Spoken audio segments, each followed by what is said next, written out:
पहिले मी माझ्या बागलाण विधानसभा मतदारसंघातर्फे आदरणीय बंडा तात्या भगोप त्यांच्याबरोबर आलेले सर्व हरिभक्त पारायण, आमच्या या बागलाण तालुक्यात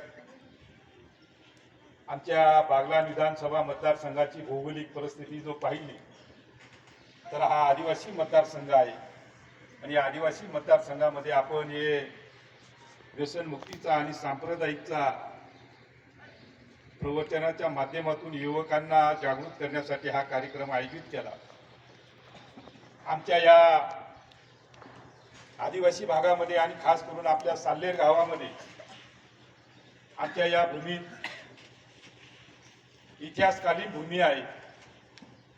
साल्हेरचा किल्ला हा युनेस्कोच्या यादीमध्ये देशाचे पंतप्रधान माननीय नरेंद्र मोदी साहेब आणि महाराष्ट्राचे मुख्यमंत्री देवेंद्र भाऊ फडणवीस यांच्या संकल्पनेतून युनेस्कोच्या यादीत आमचं भाग्य होतं, म्हणून तो किल्ला त्यांनी तिथं टाकला। आणि या साल्हेर किल्ल्याच्या बाबतीत सांगायचं म्हणजे, या भूमीच्या बाबतीत सांगायचं म्हणजे की आमच्या या साल्हेर किल्ल्याच्या पायथ्याशी आपले सर्वांचे श्रद्धास्थान छत्रपती शिवाजी महाराज यांच्या पदस्पर्शाने पावन झालेली भूमी आहे। या भूमीत पुन्हा आमच्या महाराष्ट्राचे वैभव हरिभक्त पारायण बंडा तात्या कराड यांचं पण पाय आमच्या या भूमीला लागलेत आणि आता आबय साहेबांचे पण पाय आमच्या या भूमीत लागलेत। मी मनापासून सर्वांचं आभार व्यक्त करतो।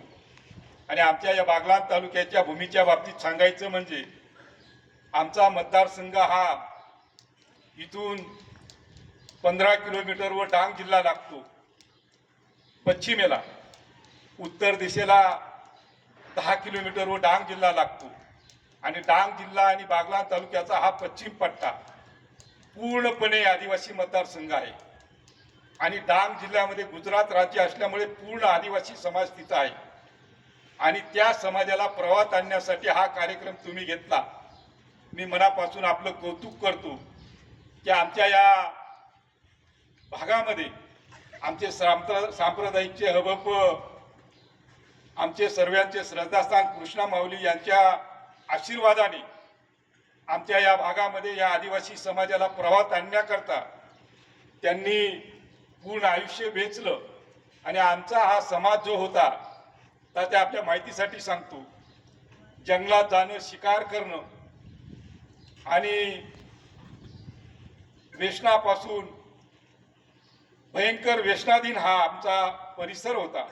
या परिसराला पुन्हा आपल्या माध्यमातून हबपच्या मार्गात आणण्याचं काम आपल्या सर्व सांप्रदायिक लोकांनी केलं आणि त्याचं आज आम्हाला चांगलं एक वैभव आमच्या या परिसरात दिसायला मिळतं।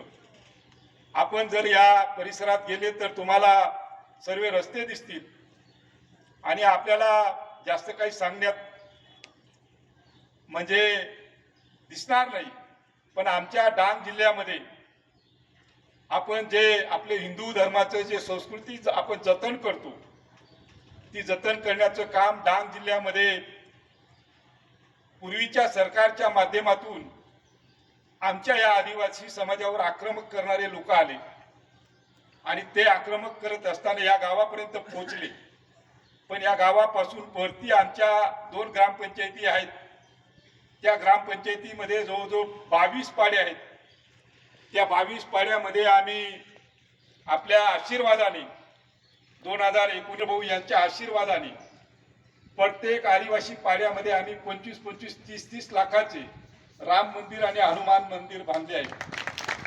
आणि जो समाज विरुद्ध दिशेने जात होता त्याला प्रवाहात आणण्याचं काम गेल्या 15-20 वर्षापासून आम्ही सतत करत आहोत आणि त्यात ज्ञानाची भर म्हणून तुमचा आशीर्वाद आम्हाला पुन्हा लागला, तुमचा पाय आमच्या या मातीत लागला आणि या पायाची माती घेऊन पुन्हा मी 100% आपल्याला सांगतो की आमचा हा परिसर, आमचा आदिवासी समाज 100% सांप्रदायिकच्या मार्गाला जाईल हा शब्द पण देतो।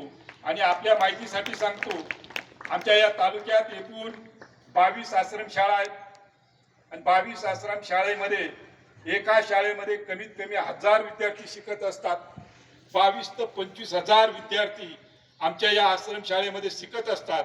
आणि आपल्या संकल्पनेतून तुम्ही जो हा कार्यक्रम घेतला की आपल्या एका आदिवासी आश्रम शाळेमध्ये हा संकल्प केला, तो सर्व 22च्या 22 आश्रम शाळेमध्ये पोच करण्याचं काम आमदारचा लोकप्रतिनिधी म्हणून, एक हरिभक्त पारायण आमच्या परिसरातले कृष्णाजी माऊली यांचा भक्त म्हणून आणि तुमचा भक्त म्हणून प्रत्येक तरुण वर्गाच्या विचारापर्यंत तुमचे विचार पोहोचवण्याचं काम मी भविष्यात करेल हा शब्द देतो. आणि पुन्हा तुम्ही जे आले, तुम्ही आल्यानंतर आमच्या या परिसरात आमचं भाग्य उजाळलं आणि आम्हाला इतिहासात आठवण राहील की या साल्हेरच्या किल्ल्याच्या पायथ्याशी आमचे छत्रपती शिवाजी महाराज यांचा पाय या भूमीला लागला. महाराष्ट्राचे मराठी भाषेचे प्रवर्तक वि.वा. शिरवाडकर हे सुद्धा या साल्हेर गावामध्ये 1995 साली आले होते. आणि तिसरे महात्मे बंडातात्या कराड हे सुद्धा आमच्या या साल्हेरच्या मातीत त्याचा पाय लागला. आणि आमचे अभयकर साहेब सुद्धा आले. हे आमचं भाग्य, आमची पिढी पुढच्या पिढीपर्यंत हे कधी विसरणार नाही. हे आमचं भाग्य की महाराष्ट्रात की जो वंचित असा भाग होता की त्या भागाला साल्हेर किल्ल्याच्या पायथ्याशी तुम्ही हा अभ्यास वर्ग घेतला. पुन्हा मी माझ्या बागलाण तालुक्याच्या आम जनतेच्या वतीनं तुम्हाला शुभेच्छा देतो. थांबतो. रामकृष्ण हरी. रामकृष्ण हरी.